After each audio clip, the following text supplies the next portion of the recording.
Olá, vamos iniciar mais um programa Saúde para você. Meu convidado hoje é o psiquiatra Dr. Glauco Arantes. Nós vamos conversar sobre os transtornos alimentares. É só um minutinho que já a gente está de volta.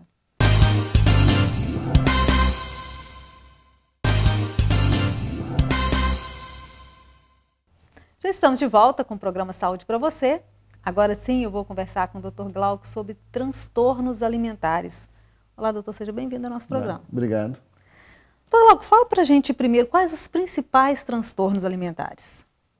Os principais são três, é a anorexia nervosa, a bulimia e o transtorno do comer compulsório, do comer compulsivo. São esses três os principais, né?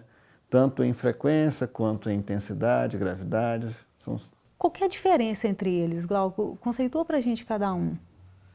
Na anorexia nervosa, o ponto básico, o ponto-chave é que a pessoa tem uma alteração da autoimagem e mesmo estando às vezes magro, a pessoa se percebe como se fosse gordo, né?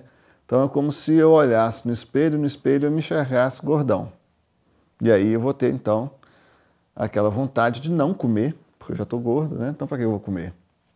E quando come, né, quantidades pequenas, sente como se tivesse comido muito, e aí tem o que a gente chama de comportamento purgativo, que é tentar vomitar, tomar laxante, ou fazer exercício pra caramba, para ver se queima aquela caloria, né? Se bem que no meio da anorexia, o mais comum é tentar vomitar e tomar laxante. Além desse esquema, dessa alteração no esquema de achar gordo, né, na anorexia o paciente também ele tem aquela tendência de cultuar a magreza, né?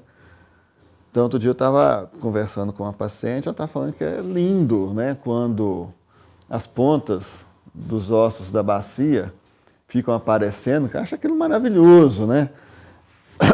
Que acha muito bonito quando as costelas estão aparecendo, né? Então, assim, eles também têm essa cultuação, né? essa admiração pelo que é magro demais. Já na bulimia, a pessoa também pode tomar laxante ou fazer exercício demais, ou pode... Vômito também? Vômito também. Mas aí a alteração é na impulsividade para comer. Come muito. Então essa é a bulimia nervosa. A pessoa come, então ela tem aqueles períodos em que ela tem uma compulsão de comida, come pra caramba, arrepende e vomita, né? Nem sempre essa pessoa ela tem esse culto pela magreza, né? E tem o transtorno comer compulsório, em que a pessoa também tem essa compulsão por comer, que na anorexia não existe, né? Na anorexia a pessoa come um pouquinho, mas ela acha que comeu muito. Na bulimia e na compulsão por comer, né? No comer compulsório, a pessoa come e no comer compulsório ela não vomita depois, ela só tem essa compulsão por comer, o comer muito, assim como na bulimia também tem, só que sem o vômito. São todos transtornos psicológicos, né, Glauco? São todos transtornos psicológicos, né? A pessoa, por exemplo, vamos falar assim, o que seria menos feio deles, né? Que seria o transtorno comer compulsório, a pessoa come muito, né? Ele não tem um comportamento purgativo, mas muitas vezes a pessoa está alimentando, está comendo, sabendo que não deve, que vai fazer mal, mas mesmo assim ele não consegue se controlar. Exemplo, comer uma caixa de bombom, por exemplo, numa manhã, né? Ou numa tarde só. Então, vamos fazer uma tacada só, abre a caixa de bombom e ela vai toda ali, né? Às vezes a pessoa come já com aquela sensação de arrependimento, já com aquela sensação de estar até chorando, mas não consegue parar de comer, aí vai. Glauco, e isso é mais comum em qual idade? Adolescência? A anorexia, ela aparece mais nas mulheres, pode aparecer em homem também, mas é mais em mulheres, bem mais em mulheres. E mais novo também, né? Costuma aparecer na adolescência, início da adolescência, estourando finalzinho da adolescência, que é o mais comum de aparecer. Já o transtorno do comer compulsório e a bulimia pode aparecer um pouquinho, assim, em idade um pouquinho mais avançada, mas pode surgir em idades mais velhas, igual 30 anos, 20 anos, 30 anos, 40 anos, mas aí já é menos comum. O mais comum é começar mais cedo, pessoa mais nova. Mas isso nos 3 casos. Nos 3 casos, sendo que na anorexia é mais novo ainda. Agora, Glauco, o que causa esses problemas? Por que essas pessoas têm esses transtornos? Olha, isso é no início, no primeiro, né, que é o transtorno da anorexia, é isso aí, é uma alteração que a pessoa tem da imagem corporal. Ela cultua o magro, ela às vezes se acha que está gorda. Então, isso são alterações neurobiológicas, né? Mas tem também um componente emocional em tudo, né? Então, assim, às vezes alguma coisa que aconteceu muito cedo na infância, então, às vezes, por exemplo, a paciente anorexa, ela fala que ela já foi gordinha. E que aí, às vezes, alguém gozou, brincou, assim e tal. E aí, a partir daí, ela conseguiu emagrecer e tomou pavor de ficar gorda. Já é um relato, por exemplo, que é frequente dentro do consultório, né? Então, já teve isso. E tem gente que tem a compulsão, porque tem a compulsão mesmo, ele não consegue achar uma resposta para isso, né? Mas é claro que sempre tem. Depois, quer dizer, normalmente quando a gente está tratando, a gente também caminha para fazer o acompanhamento com o psicólogo, né? E aí lá na terapia, às vezes, costuma surgir coisas do passado que desencadearam. Então, é uma mistura de uma alteração da compulsão com uma alteração também psicológica que aconteceu em algum momento da vida. Normalmente, esse momento da vida é a infância. Glauco, tem muita relação com ansiedade? Tem muita relação com a ansiedade. Em todos os 3 casos, né, tanto na anorexia, bulimia, como transtorno do comer compulsório, o paciente relata que ele é ansioso, né? E também, então assim, as duas coisas ao mesmo tempo é comum. E quem que surgiu primeiro, a ansiedade ou a anorexia? Aí depende de caso a caso, né? Mas que tem uma correlação muito grande entre a ansiedade, né? E também, também é muito comum, né? A correlação entre transtorno de humor também, depressão. Com esses quadros também, porque o sofrimento que o paciente tem é muito grande. Não é... Eu tenho ideia, uma menina com anorexia, ela começa a desenvolver mecanismos de provocar vômito no banheiro, por exemplo, provoca o vômito e dá descarga ao mesmo tempo, para que ninguém perceba. Elas, às vezes, começam a comer, ou falar, ou fingir que estão comendo, só para poder, assim, enganar a família, né? E todo mundo achar que ela está alimentando direitinho, sem estar alimentando direitinho. Então, isso é um sofrimento danado. Ok, nós vamos para um pequeno intervalo. Programa Saúde para você, volta já.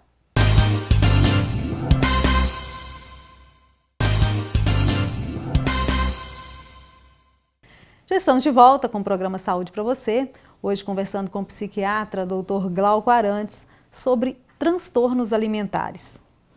Agora, Dr. Glauco, voltando um pouco nas causas, você acha que tem alguma relação, por exemplo, a influência da mídia, o padrão de beleza? A gente sabe que muitos modelos já sofreram, né, ou sofrem de um desses transtornos. Você acha que isso de alguma forma influencia, principalmente para os adolescentes, com esse padrão de beleza hoje, de magreza? Influencia não é pouco, não é muito, né? Principalmente no caso da anorexia, né? Que é esse culto da magreza. Tanto é que na Europa, né, em alguns países, já está proibido desfilar, se não me engano, na Espanha foi o primeiro deles, uma pessoa subir numa passarela se ela não tiver um índice de massa corporal adequado, né? E assim, a gente considera o índice de massa corporal, o índice de massa corporal é o peso da pessoa, divide pela altura, pega esse resultado e divide pela altura de novo. Então esse resultado tem que dar entre 20 e 25. 20 menor, 25 maior, essa é a faixa de peso normal. Mas lá na passarela eles já consideram 18. Então assim, que o índice de massa corporal está 18. Tem muito paciente que a gente fala assim, olha, então se você ficar com... A gente faz o cálculo, né, de quanto deveria ser o peso. A pessoa fala, nossa, mas eu estou muito gorda ainda, né? A gente já põe no 20. Então o pessoal quer 18. Então, assim, isso é tão importante, mas tão importante, então já em alguns países já é lei, já não pode mais desfilar se não tiver no peso adequado, né? E aí vem, né, esse massacre excessivo, né, desses tempos que a gente já está vivendo a pós-modernidade, né? E essa pós-modernidade, ela é muito embasada dentro do eu, do consumismo, do que eu consumo e tal, de como que eu tô, como que eu me aparento e não como que eu sou, né? Então isso tudo acaba influenciando e influencia muito, não é pouco não. Porque a gente está falando aqui de uma magreza que não é saudável, né, Glauco? De um comportamento que não é saudável, não é de um hábito alimentar saudável, onde a pessoa não é obesa, né? E esse caso, né, de modelos, né, para poder seguir a carreira, às vezes ela acaba tendo um desses transtornos, né, por causa dessa assim, influência mesmo. E muitas vezes as próprias agências antigamente, né, já exigiam um padrão de peso e altura completamente fora do normal, já era exigência, né? Agora, graças a Deus, não é mais. E acabava entrando nesse mundo mesmo, tendo um transtorno desse por uma forçação de barra, né? Ô Glauco, agora, essas pessoas, conforme você colocou antes também, que elas vão para o banheiro, né, simulam uma descarga junto com o vômito para poder disfarçar, ao mesmo tempo que elas têm esses transtornos, elas têm noção de que elas estão fazendo, o que elas estão fazendo está errado? É um sentimento amigo de sim e não, né? Ele sabe que está errado porque está todo mundo sinalizando para ele, pai, mãe, tio, amigo, namorado, todo mundo sinalizando que está esquisito, que não está. Então ela sabe que tem um troço errado, mas ao mesmo tempo, né, que ela sabe isso, ela tem também aquela necessidade de estar daquele jeito e às vezes elas falam para a gente, olha, não estou preocupado com a minha saúde, eu estou preocupado em ser feliz, né? Quando a gente argumenta, principalmente com o pessoal mais jovem, né, que fala mais coisa mesmo, tentando argumentar, olha, mas não está fazendo bem e tal. Eu falo, mas o corpo é meu, né? Então eu quero ficar assim, quero ficar magra, né? Quer dizer, tá convicta, mesmo sabendo que pode estar fazendo mal. Então, assim, se ela sabe, sabe. Acho que seria assim, né, como se fosse no direito, né? Ela sabe que ela está agindo errado? Sabe. Ela consegue se guiar por esse entendimento? Não, mãe. Tá certo. Quais as consequências disso? Bom, vai desde a consequência física mesmo, né, do raquitismo, da pessoa ter uma desnutrição voluntária, né, tá desnutrido porque quer ficar desnutrido. Por exemplo, meninas muito magras, né, por uma questão de economia do organismo, não ovula. Aí essas meninas muito magras casam, depois não conseguem ter filho porque não está ovulando. Aí é só corrigir o peso, que volta, a menstruação volta a ter o ciclo normal, tá, ela volta a ovular, né? Mas carências de vitamina, como problemas do cabelo, dente, unha, pele, né? Bom, e existem casos que para a gente fazer, são casos raros, mas que existem, que a gente fazer o paciente alimentar, a gente tem que internar e alimentar por sonda e vigiar para não, mesmo sendo sondado, a pessoa não tirar e vomitar. Então chega a casos até de morte, né? Nos outros dois casos, que a gente está falando menos, que é a bulimia e a anorexia, né, também causa sofrimento, né? Esse lance do eu não consigo controlar, né? Todo mundo me cobra. Então, assim, todo mundo cobra, mesmo que não cobre a magreleza, mas cobra um corpo saudável, um corpo perfeito, né? E elas não conseguem porque comem demais. Então, isso também causa muita angústia, né? E não é raro, por exemplo, o paciente procurar o consultório por causa de uma depressão. E aí, no curso do tratamento da depressão, é que a gente vai descobrir que um dos gatilhos da depressão foi justamente o comportamento alimentar inadequado. Então, assim, causa desde morte até sofrimento. Glauco, e em qual momento que os pais têm que se atentar para isso? Ou um amigo, ou um marido, ou uma esposa, tem que prestar atenção nesses sintomas? Então, um emagrecimento exagerado, né? sempre prestando atenção, porque hoje a internet tem informação para tudo.